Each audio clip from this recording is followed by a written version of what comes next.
Shalom, salam kasih di dalam nama Tuhan Yesus Kristus. Harapan dan doa saya, dimanapun saudara berada saat mendengarkan renungan audio ini, semoga kita tetap di dalam keadaan yang sehat. Sebelum kita mendengarkan renungan firman Tuhan untuk hari ini, saya mau mengajak saudara pendengar untuk berdoa bersama-sama. Mari kita berdoa. Bapa di dalam kerajaan surga, yang kami kenal di dalam nama Tuhan kami Yesus Kristus, Tuhan, kami bersyukur untuk hari ini karena Engkau masih memberikan kami kesempatan dan waktu yang baik untuk belajar dan mendengarkan kebenaran firman Tuhan.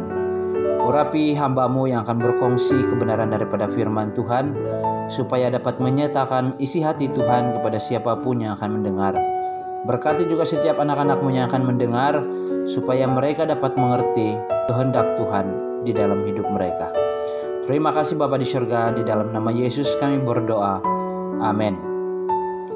Saudara yang dikasihi Tuhan, sebagai perkongsian firman Tuhan untuk hari ini, saya mengambil satu teks yang terambil daripada Matius pasal yang ketiga, ayat yang pertama sehingga ayat yang ke-12. Tetapi saya hanya akan membacakan di dalam ayat yang ke-8. Firman Tuhan berbunyi demikian. Jadi, hasilkanlah buah yang sesuai dengan pertobatan, kata firman Tuhan.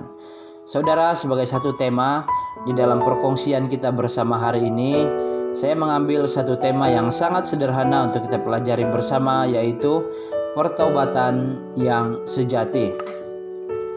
Saudara, ketika berkata tentang pertobatan yang sejati, artinya ada juga pertobatan yang tidak sejati. Saudara, pertobatan yang sejati adalah pertobatan yang sungguh-sungguh di hadapan Tuhan, di mana pertobatan itu disertai oleh perubahan yang nyata dalam semua aspek kehidupannya, sehingga dapat menghasilkan buah sebagai bukti yang nyata daripada pertobatannya.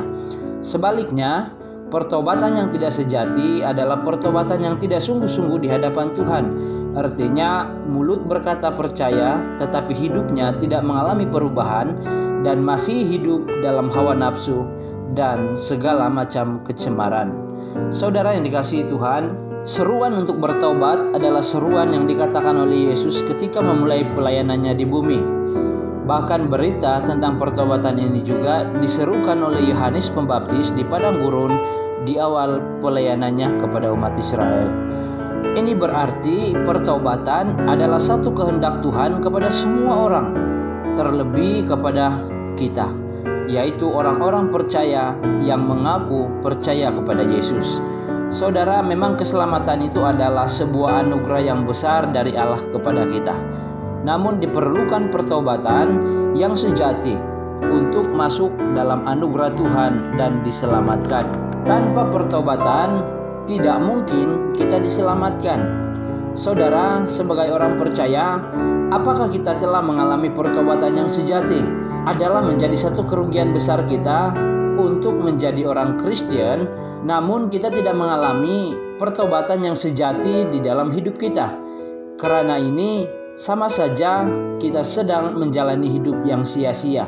Artinya, kita rajin datang ke gereja karena kita ini Kristen, namun kita masih melakukan kejahatan dan dosa. Dan ini menjadi satu kerugian besar untuk kita yang telah mengenal Yesus dan tahu kehendaknya tetapi tidak mengalaminya.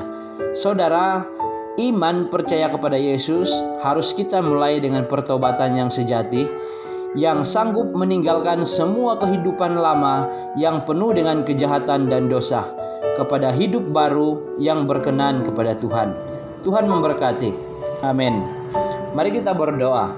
Bapa di dalam kerajaan surga, kami bersyukur buat firman-Mu yang telah kami dengar dan kami pelajari hari ini. Kami bersyukur karena Engkau telah mengajarkan kami supaya kami mengalami pertobatan yang sejati di dalam hidup kami sebagai orang-orang percaya. Ampuni kami Tuhan jika selama ini kami tidak hidup dalam pertobatan seperti yang Tuhan kehendaki. Di dalam nama Tuhan Yesus Kristus kami berdoa. Amin.